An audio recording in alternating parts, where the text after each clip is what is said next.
Dear student, this is the first lecture of nationalism in India यानी भारत में राष्ट्रवाद। इस लेक्चर में हम world war first, Rowlatt act, Jallianwala Bagh के बारे में जानेंगे। इस चैप्टर का नाम भारत में राष्ट्रवाद है, लेकिन इस चैप्टर को हम स्टार्ट करेंगे फर्स्ट वर्ल्ड वॉर से, क्योंकि फर्स्ट वर्ल्ड वॉर के बाद ही हमारे देश में राष्ट्रवाद की फीलिंग जगी। तो आइए जानते हैं फर्स्ट वर्ल्ड वॉर कब, क्यों और किन किन कंट्री के बीच हुआ। इस वॉर में ब्रिटिश का क्या रोल था। फर्स्ट वर्ल्ड वॉर की शुरुआत 28 जुलाई 1914 में हुआ था। यह वॉर 4 इयर्स तक चला। फर्स्ट वर्ल्ड वॉर में यूरोपियन पावर 2 भागों में डिवाइड था। First allies, second central power. Allies power में ग्रेट ब्रिटेन, फ्रांस, रसिया, बेल्जियम और 1917 में यूएसए शामिल हुआ, जबकि सेंट्रल पावर में जर्मनी, ऑस्ट्रिया हंगरी, बुल्गारिया और ओटोमन एम्पायर, यानी हम कह सकते हैं कि फर्स्ट वर्ल्ड वॉर में 37 कंट्रीज भाग लिया था। फर्स्ट वर्ल्ड वॉर में जर्मनी ने रसिया पर 1 अगस्त 1914 को अटैक किया। जर्मनी ने फ्रांस पर 3 अगस्त 1914 को अटैक किया। इंग्लैंड ने फर्स्ट वर्ल्ड वॉर में 8 अगस्त 1914 को शामिल हुआ। इटली एलाइज पावर को सपोर्ट करते हुए 26 अप्रैल 1915 को फर्स्ट वर्ल्ड वॉर ज्वाइन किया। इस वॉर में इंग्लैंड के शामिल होने के कारण भारत पर भी इफेक्ट पड़ा था। इस वॉर में खर्च को पूरा करने के लिए लोन लिए गए थे और साथ ही साथ टैक्स को इंक्रीज भी किया गया था। इसलिए ब्रिटिश गवर्नमेंट ने कस्टम ड्यूटी और इनकम टैक्स दोनों को इंक्रीज़ किया, ताकि ज़्यादा से ज़्यादा रेवेन्यू को कलेक्शन किया जा सके। वॉर के टाइम में हर चीज़ों की प्राइस बढ़ गई। 1930 से 18 के बीच अधिकतर चीज़ों के दाम डबल हो गया तथा कॉमन मैन की प्रॉब्लम लगातार बढ़ता जा रहा था। पीपल को फोर्सली आर्मी में इनलिस्टेड किया गया। भारत के कई भागों में बैड हार्वेस्टिंग के कारण फूड की कमी हो गई।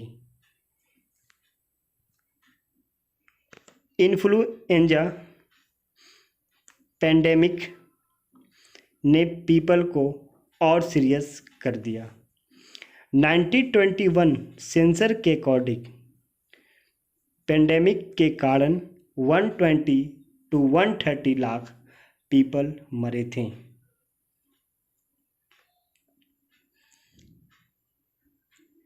पेरिस पीस कॉन्फ्रेंस जो 18 जून 1919 को हुआ, इसमें 27 कंट्रीज पार्टिसिपेट हुए थे। ट्रीटी ऑफ वर्साय 28 जून 1919 को हुआ, जो जर्मनी और एलाइज पावर के बीच ट्रीटी साइन हुआ। इंटरनेशनल एरिया में फर्स्ट वर्ल्ड वॉर का सबसे बड़ा कंट्रीब्यूशन लीग ऑफ नेशंस का स्थापना था।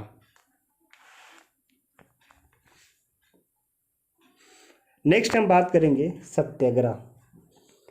महात्मा गांधी ने मास मूवमेंट का एक यूनिक वे अपनाया जिसका नाम था सत्याग्रह। सत्याग्रह का थ्योरी कहता था कि यदि कोई ट्रू मोटिव के लिए लड़ाई लड़ रहे हो तो उसे अपने ऊपर परसिक्यूटर करने वाले से लड़ने के लिए पावर की ज़रूरत नहीं होती है। गांधी जी का मानना था कि यदि सत्याग्रही अपनी लड़ाई अहिंसा के द्वारा ही जीत सकते हैं, एक सत्याग्रही अपनी लड़ाई को अहिंसा के द्वारा ही जीत सकते हैं, ये गांधी जी का मानना था।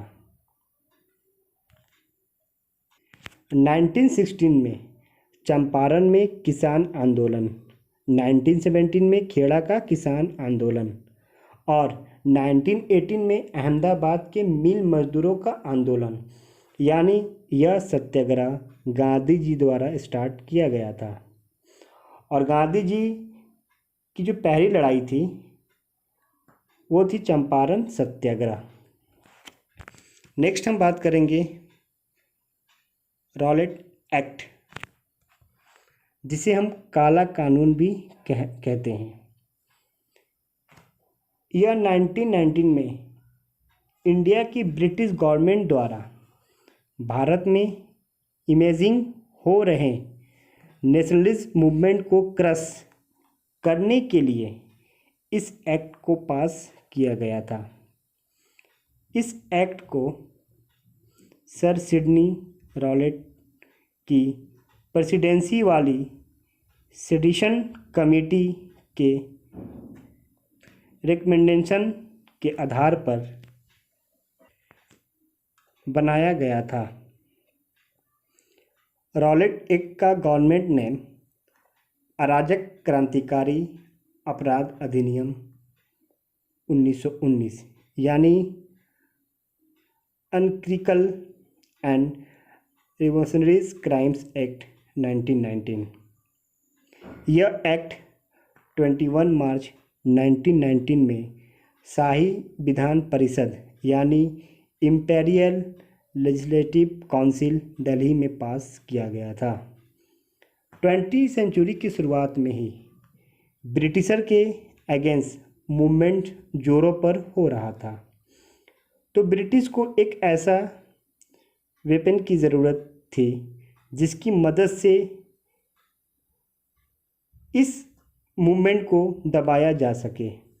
बस ब्रिटिशर को वेपन के रूप में यह एक्ट मिल गया और जो भी क्रांतिकारी आवाज़ उठाएं तो उसे इस एक्ट के अकॉर्डिंग बिना कोई वारंट जेल में बंद कर दिया जाता था। और तो और अगर किसी पर थोड़ा भी डाउट होता था तो उसे भी जेल में बंद कर दिया जाता था। यानी 2 साल तो आप यूं ही जेल में बंद रहोगे, 2 साल के बाद ट्रायल होगा तो आपकी बेल मिलेगी। इसलिए तो इसे गांधी जी ने काला कानून कहा था। इस एक्ट के अकॉर्डिंग बहुत सारे लोकल लीडर्स को भी अरेस्ट किया गया।